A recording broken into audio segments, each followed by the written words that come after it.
السلام علیکم ورحمۃ اللہ وبرکاتہ نحمده ونصلی علی رسولہ الکریم اما بعد فاعوذ باللہ من الشیطان الرجیم بسم اللہ الرحمن الرحیم رب اشرح لی صدری ویسر لی امری واحلل عقدۃ من لسانی یفقہوا قولی۔ الحمدللہ آخری عشرے میں ہم داخل ہو چکے ہیں۔ آج پہلی طاق رات ہے۔ آپ میں سے کچھ لوگ جو ہیں اس وقت ٹوٹل عبادت کے موڈ میں ہوں گے، اور قرآن کی تعلیم حاصل کرنا بھی اس عبادت کا ایک حصہ ہے۔ جیسے کہ ایک حدیث میں آتا ہے، رسول اللہ صلی اللہ علیہ وسلم نے ارشاد فرمایا تھا، یہ مہینہ جو تم پر آیا ہے اس میں ایک ایسی رات ہے جو 1000 مہینوں سے بہتر ہے۔ جو شخص اس سے محروم رہا وہ ہر بھلائی سے محروم رہا۔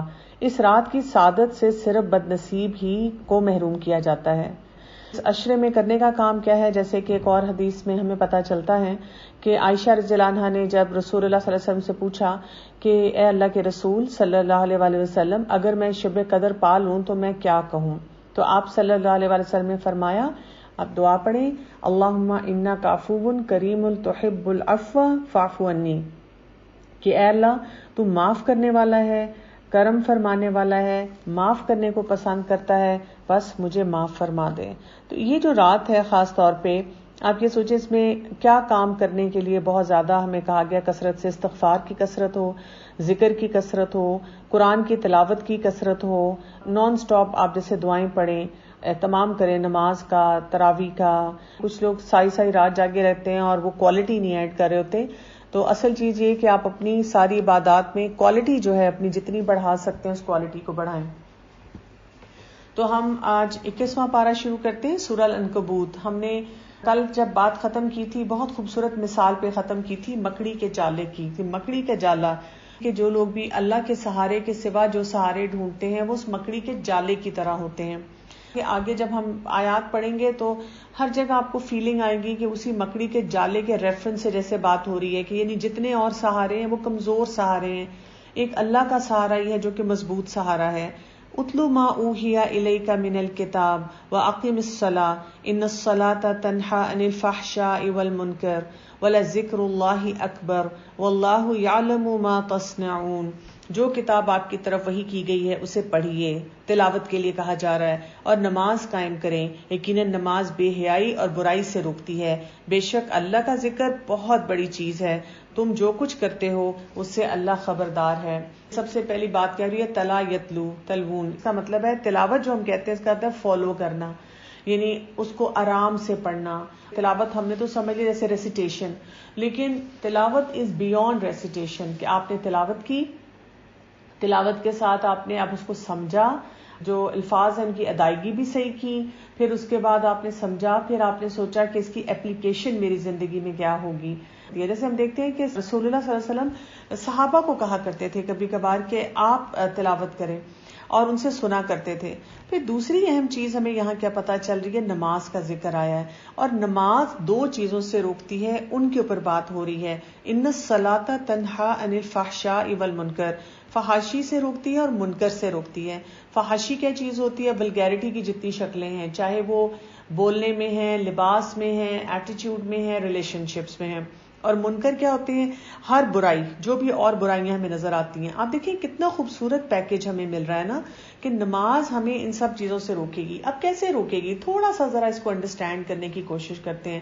دیکھیں جب آپ نماز پڑھنا شروع کریں گے، پہلی بات تو یہ کہ ہمیں جیسے حدیث سے پتہ چلتا ہے کہ ایک نماز دوسری نماز کے درمیان جتنے ہمارے گناہ ہیں ان کو وہ جھڑ جاتے ہیں، وضو کرنے سے مختلف اعضاء کے جو گناہ ہیں وہ جھڑ جاتے ہیں۔ تو ایک تو انسان لائٹر فیل کرتا ہے، جب انسان گناہوں کے بوجھ میں سے نکل آتا ہے تو پھر اس کو کلیئرٹی آتی ہے، پھر وہ بہت سی چیزوں کی حقیقت کو سمجھنا شروع کرتا ہے، اس کے لیے بہت سے کاموں کو فالو کرنا آسان ہو جاتا ہے۔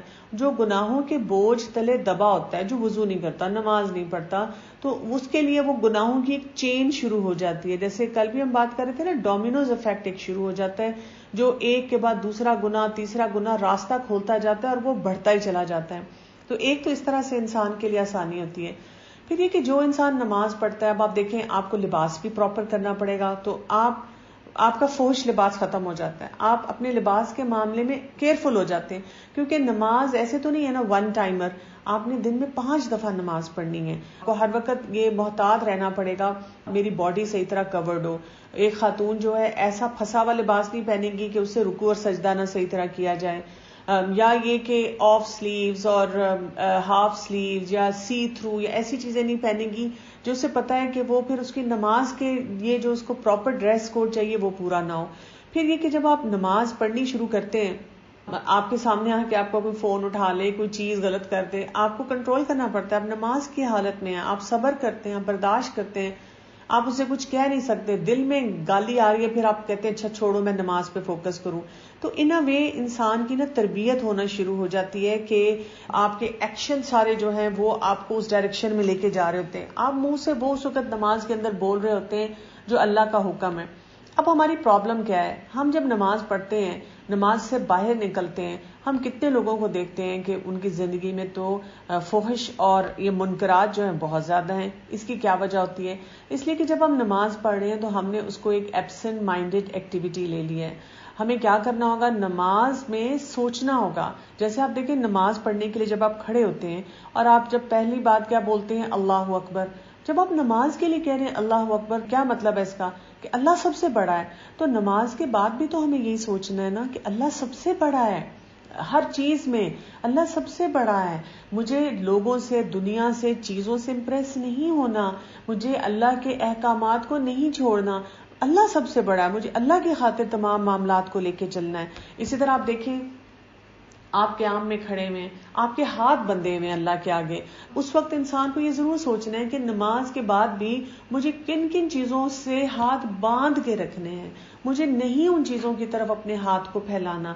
پھر آپ دیکھیں رکوع اور سجدہ ہوتا ہے جو کہ ہم اللہ کے آگے کرتے ہیں، ہم اللہ کے آگے جھکتے ہیں. جب ہم نماز میں کہہ رہے ہیں کہ میرے رب یہ تو 2 پوسچرز ایسے ہیں جو میں کسی کے آگے اور نہیں کر سکتی، میں صرف تیرے آگے کرتی ہوں، اور میں اپنی انٹلیکٹ کو، اپنے دماغ کو، اپنے آپ کو نیچے سجدے میں زمین پہ ناک رگڑ رہی ہوں، ناک نیچے لگا دیتی ہوں، میری کوئی میں نہیں رہتی، میں اپنے اللہ کے آگے رک رہی ہوں. تو پھر نماز کے باہر بھی میری میں نہیں ہونی چاہیے.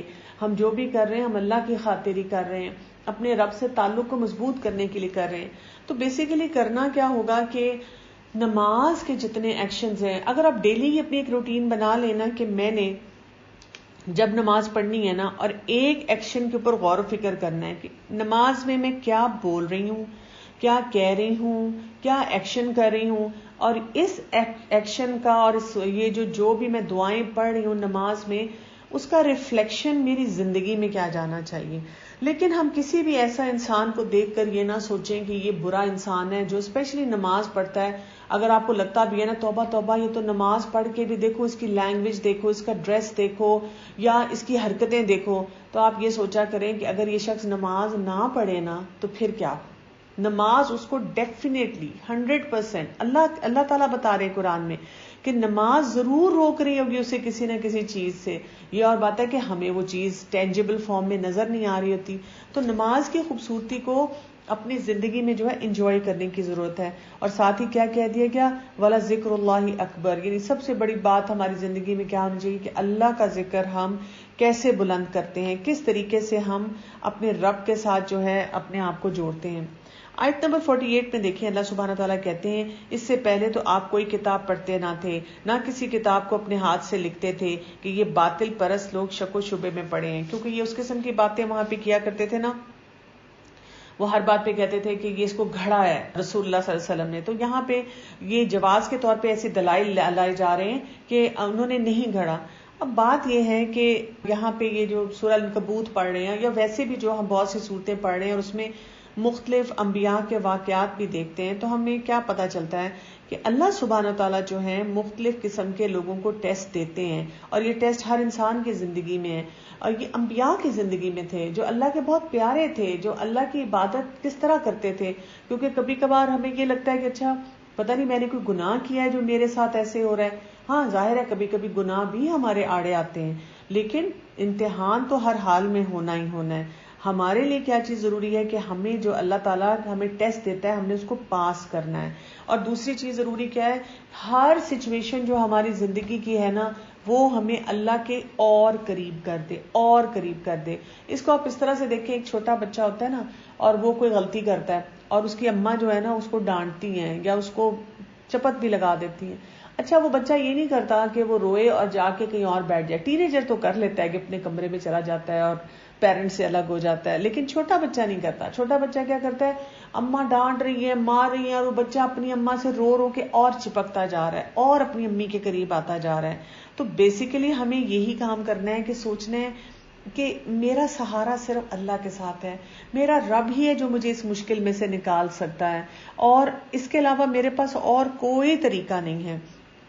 تو عنکبوت کیا ہے، یہ اس طرح اللہ تعالیٰ میں بتا رہے ہیں ہماری زندگی میں ہر طرح کے ٹیسٹ آئیں گے، حرام ریلیشن شپس آئیں گے، بزنس میں ایسے اپرچونٹیز کئی دفعہ آتے ہیں کہ آپ حلال یا حرام کی چوائس کرنی ہے. اسی طرح آپ کو اللہ کے حکم کے مقابلے میں کوئی اور چیز کی چوائس کرنی پڑتی ہے. تو ہر جگہ پہ انسان یہ سوچے کہ جو اللہ کا حکم ہے نا، میں نے اپنی زندگی میں جو چوائس کرنی ہے وہ اللہ کے حکم کے مطابق کرنی ہے. کیونکہ جب ہم اللہ کے حکم کے مطابق چوائس نہیں کریں گے تو آپ سمجھے کہ ہم وہ مکڑی کے جالے میں پھنس گئے، ہم الجھ گئے. ہم نے ایک ایسی چیز کا فیصلہ کر لیا جس سے ہم نے اپنے لیے ہی مشکلات جو ہیں وہ زیادہ سے زیادہ پیدا کر لی. آیت نمبر 54 سے 56 کو دیکھیے گا. 54 میں کیا آ رہا ہے، یستعجلونک بالعذاب، یہ لوگ عذاب کی آپ سے جلدی کر رہے ہیں. یہ ایک بہت بڑا ان کا مسئلہ تھا. ہر بات پہ کہتے تھے کب آئے گا عذاب، کب آئے گی قیامت، کب یہ ایسے ہوگا. اور یہاں پہ اس کے جواب میں اللہ سبحانہ و تعالیٰ کیا بتا رہے ہیں، جب اس قسم کی باتیں بہت زیادہ انسان کو سننی پڑتی ہیں اور انسان کے لیے مشکلات جو ہیں وہ بڑھ جاتی ہیں، تو انسان کو کیا کرنا چاہیے. آیت 56 دیکھیے، یا عبادی الذین آمنوا ان ارضی واسعہ فایای فاعبدون. کیا کرو اے میرے بندو، میری زمین بہت کشادہ ہے، سو تم میری ہی عبادت کرو. یعنی جب آپ کو کوئی پوک کر رہا ہے، آپ سے کوئی زیادتی کر رہا ہے، آپ سے بات بات پہ باتیں کر رہا ہے، آپ پریشان ہو رہے ہیں، تو کیا کرو، کوئی ڈیسیژن لے لو. ایسے کمپنی میں آپ کو رہنے کی اتنی زیادہ کیا ضرورت ہے کہ فرض کریں آپ کہتے ہیں جی میرے تو فرینڈز ایسے ہیں، میرا آفس ایسا ہے، جاب چینج کر لیں. پھر ہم چاہتے ہیں کہ جی مجھے پرفیکٹ پیکج ملے، پیسوں کا بھی، مجھے ہر طرح کی فیسلٹی بھی ملے، اور وہاں پہ سارے پکے مسلمان بھی بیٹھے ہوں. نہیں، اگر آپ کو نہیں ایسے اپرچونٹیز مل رہے، آپ جاب سوئچ کر لیں، آپ تھوڑے پیسوں میں گزارا کر لیں. لیکن اللہ تعالیٰ کہتے ہیں میری زمین بڑی وسیع ہے. یعنی یہ ریزن ہم نہیں دے سکیں گے کہ میں تو ایکچولی اس یونیورسٹی یا کالج میں پڑھ رہی تھی یا پڑھا رہی تھی تو وہاں ماحول ایسا تھا، اس کی وجہ سے میں اللہ تعالیٰ آپ کے حکم پہ عمل نہیں کر سکی. اللہ تعالیٰ کہیں گے اور یونیورسٹیز نہیں ہیں، اور ادارے نہیں ہیں، ضروری ہے آپ نے یہی کریئر چوائس لینی تھی. اسی طرح آپ دیکھیں جیسے ہم اپنے گھر میں دیکھتے ہیں، اب گھر تو نہیں بدلا جا سکتا نا، جیسے کچھ لوگوں کے پیرنٹس نہیں پریکٹس کرتے، یا کچھ خواتین یا ہسبینڈز ہو سکتے ہیں جن کے اسپاؤزز نہیں پریکٹس کرتے، اور وہ کہتے ہیں ہم گھر تو نہیں چھوڑ کے آ سکتے، سسرال میں رہتے ہیں، سسرال میں وہ چیزیں پریکٹس نہیں ہوتی. تو وہاں پہ کیا کرنا ہوتا ہے، اور کمپنی آپ نے ڈھونڈنی ہوتی ہے کہیں نہ کہیں سے، اور آپ چارجنگ لیتے ہیں اس گھر میں رہتے ہوئے بھی. آپ دیکھیں کہ لوگ پریکٹس کرتے ہیں. ہمارے سامنے قرآن پاک میں بار بار فرعون کی مثال آتی ہے اور آسیہ علیہ السلام کی مثال آتی ہے کہ فرعون کے گھر میں رہ کے بھی انہوں نے پریکٹس کیا تھا. تو اللہ سبحانہ تعالیٰ کہتے ہیں ہجرت. اور ہجرت کیا چیز ہے کہ آپ یا عادت چھوڑیں اپنی، یا سوسائٹی چھوڑیں اپنی، فزیکلی چھوڑیں یا ایموشنلی چھوڑیں. یہ ہم سب کو اپنی چوائسز کو دیکھنا ہوگا. ہم کسی اور کو بلیم کر کے نہیں کہہ سکتے اس کی وجہ سے میری عبادت نہیں ہو رہی، یا یہ کہ جی میرے مسئلے جو ہیں خراب ہوئے. ہم نے بہت سی جگہوں پہ خود غلط چوائسز کی ہوتی ہیں جس کی وجہ سے ہم سفر کر رہے ہوتے ہیں. اس سے ذرا ہم آگے چلیں تو اب اللہ سبحانہ تعالیٰ ہمیں دنیا کی جو حقیقت ہے اس کے بارے میں بتا رہے ہیں. آیت نمبر 64 سے 69 تک دیکھیے. دنیا کی یہ زندگی تو محض کھیل تماشا ہے، البتہ آخرت کے گھر کی زندگی حقیقی زندگی ہے. اور کاش یہ لوگ جانتے ہوتے. دنیا کیا ہے، یہ صرف کھیل تماشا ہے، یہ وقتی طور پہ کوئی انجوائمنٹ کی چیز ہے. لیکن کہ جو آخرت کی زندگی ہے وہ زندگی ہے جس میں انسان کو سب کچھ ملنے. اس کے آگے جو آیات ہے نا، اس میں بڑا وہ ایک کانسیپٹ دیا جا رہا ہے کہ جب اللہ تعالیٰ لوگوں کو کشتی پہ سوار کرتے ہیں تو ان کو اللہ یاد آ جاتا ہے، عبادت کو خالص کر دیتے ہیں. خشکی پہ آتے ہیں تو اللہ کو بھول جاتے ہیں، وہ شرک کرنا شروع کر دیتے ہیں. کیوں؟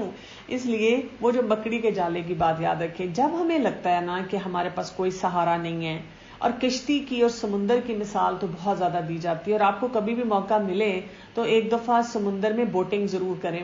جب آپ وہاں پہ کسی شپ میں یا بوٹ میں یا کسی چیز میں بھی ہوں گے نا، کھلے آسمان کے نیچے آسمان ہے اور آپ کشتی میں ہیں اور نیچے پانی ہے، اور پانی بھی اتنا، اور ارد گرد کوئی سہارا نہیں ہے، اور ذرا سی ہوا چلے اور آپ کی کشتی کو جب ہچکولے آتے ہیں اس وقت واقعی اللہ یاد آ جاتا ہے. ایون ایروپلین میں اس طرح نہیں، کئی دفعہ یاد آتا ہے، کیونکہ ایروپلین میں ہمیں لگتا ہے ہم نے سیٹ بیلٹ باندھی ہوئی ہے، وہ انکلوزڈ ایک کنٹینر کی طرح ہے، تو اس میں بھی لوگ گزارا کر لیتے ہیں. ویسے تو بہت سے لوگوں کو ایئر ٹریول سے بھی بہت ان کو پینک اٹیکس اور انزائٹی ہوتی ہے، لیکن still compare to air travel ہے اور پانی کی، کیونکہ اللہ سبحانہ تعالیٰ پانی کی ٹریول کا بتاتے ہیں کہ کشتی میں انسان کی یہ حالت ہوتی ہے. اچھا زمین پہ آتا ہے تو انسان کیا کرتا ہے؟ وہاں پہ آ کے پھر اپنی ایکٹیویٹیز میں بزی ہو جاتا ہے. کیوں؟ اس لیے کہ وہاں زمین پہ آنے کے بعد انسان کو لگتا ہے کہ یہاں پر میرے پاس ایک سہارا آ گیا ہے.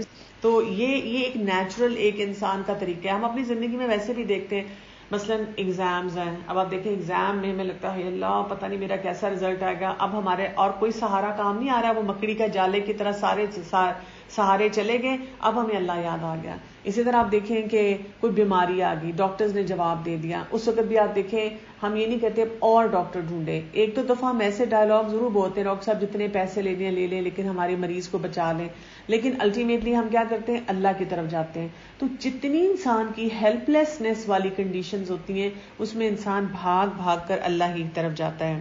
آیت نمبر 69 میں اللہ سبحانہ تعالیٰ کہتے ہیں وَالَّذِينَ جَاهَدُوا فِينَا لَنَهْدِيَنَّهُمْ سُبُلَنَا وَإِنَّ اللَّهَ لَمَعَ الْمُحْسِنِينَ. جو لوگ ہماری راہ میں مشقتیں برداشت کرتے ہیں، جہاد کرتے ہیں، اور ہم انہیں اپنی راہیں ضرور دکھائیں گے، یقیناً اللہ نیکوکاروں کا ساتھی ہے. تو کیا کرنے کی ضرورت ہے کہ انسان سب سے زیادہ کس چیز کا جہاد کرے؟ اپنے نفس کے ساتھ، اپنی خواہشات کے ساتھ، شیطان کے اگینسٹ جو ہے جہاد کرے. جب انسان اپنے نفس کے ساتھ جہاد کرتا ہے، بہت سی چیزوں کو دل چاہتا ہے. جب آپ دیکھتے ہیں آپ کو سوشل میڈیا پہ لوگ اتنے مزے کرتے نظر آ رہے ہوتے ہیں تو انسان کا دل چاہتا ہے میں ایسی چیز کھا لوں، میں بھی ایسے ہی سیر کر لوں، مجھے بھی ایسے ہی مزے آ جائیں. لیکن پھر انسان اپنے نفس کے ساتھ جہاد کر کے سوچتا ہے کہ نہیں، مجھے کیا کرنا ہے؟ مجھے اپنی وائزر چوائسز جو ہیں ان کی طرف جانا ہے. اس لیے کہ یہاں اینڈ میں کیا آ رہا ہے وَإِنَّ اللَّهَ لَمَعَ الْمُحْسِنِينَ، کہ یقیناً اللہ تعالیٰ احسان کرنے والوں کے ساتھ ہے، محسن لوگوں کے ساتھ ہے. یعنی وہ ہر معاملے میں بیوٹیفل طریقے سے تمام معاملات کو، تمام اپنی جو ان کی ڈیلنگز ہیں ان کو لے کے چلتے ہیں. تو یہاں پہ اللہ تعالیٰ کی طرف سے ہمیں بہت خوبصورت طریقے سے بتایا جا رہا ہے کہ انسان کو کیا کام کرنے کی ضرورت ہے، کس طرح اللہ کے ساتھ کنیکٹ ہونے کی ضرورت ہے، صحیح مضبوط سہارے کی طرف جانے کی ضرورت ہے. کیونکہ باقی سب چیزیں تو ہمارے کام نہیں آئیں گی، کام آئیں گے تو کیا آئے گا؟ اللہ تعالیٰ کا ساتھ ہی ہمارے لیے جو ہے وہ آسانیاں بھی پیدا کرے گا اور ہمارے کام بھی آئے گا. اس کے بعد ہم سورہ روم کی طرف جاتے ہیں. بسم اللہ الرحمن الرحیم. الف لام میم غلبت الروم فی ادنى الارض وهم من بعد غلبهم سیغلبون. الف لام میم، رومی مغلوب ہو گئے نزدیک کی زمین پر اور وہ مغلوب ہونے کے بعد عنقریب غالب آ جائیں گے. یہاں پہ تھوڑا سا اس کا بیک گراؤنڈ ہم سمجھتے ہیں، کیونکہ ہم دیکھتے ہیں کہ جو عرب پیننسولا تھا نا، وہاں پر دو اس وقت سپر پاورز تھی. ایک رومنز تھے جو کہ کرسچن تھے، پرشینز تھے دوسرے جو کہ فائر ورشپرز تھے. اچھا، اب یہ ایک نیچرل سی ٹینڈنسی تھی جو وہاں پہ مکہ میں لوگ تھے کہ جو مسلمان تھے نا، ان کا سافٹ کارنر تھا رومنز کے ساتھ. کیوں؟ اس لیے کہ وہ کرسچنز تھے، وہ اہل کتاب تھے.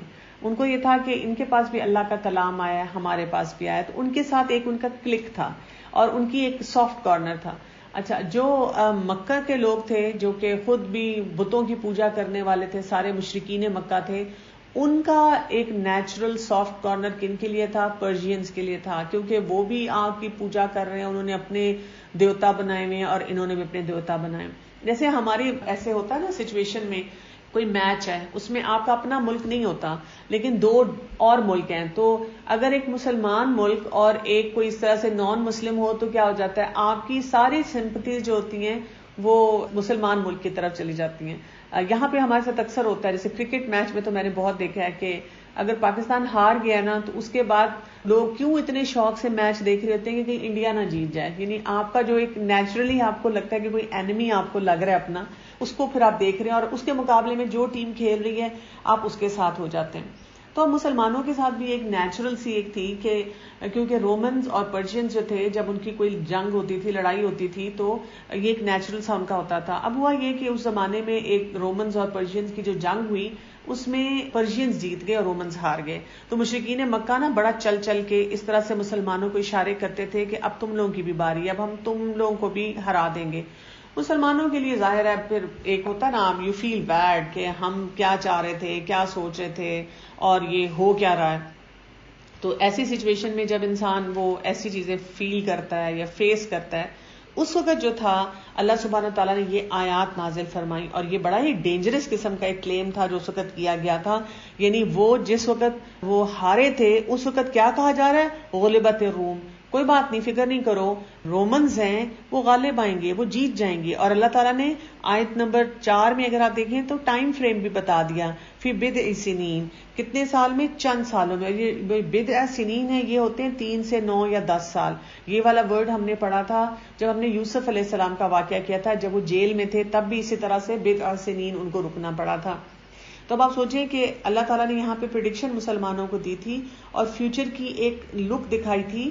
جس طرح رومنز جیت جائیں گے اسی طرح تم لوگ مسلمان جو ہو, تم جو اہل کتاب ہو, تم بھی انشاءاللہ جیتو گے. یہاں سے ہمیں نا بڑی پازیٹیوٹی ملتی ہے, بڑی انرجی ملتی ہے کہ اچھا اللہ سبحانہ تعالیٰ ہمیں یہ چیز بتا رہے ہیں, پریڈکشن دے رہے ہیں. تو انسان کے اندر بڑی ایک انرجی آ جاتی ہے کہ اب ہم نے ہمت نہیں ہارنی. اگر کوئی ہمیں باتیں بھی سنا رہا ہے, انشاءاللہ ایک وقت آئے گا کہ ہم کامیاب ہو جائیں گے.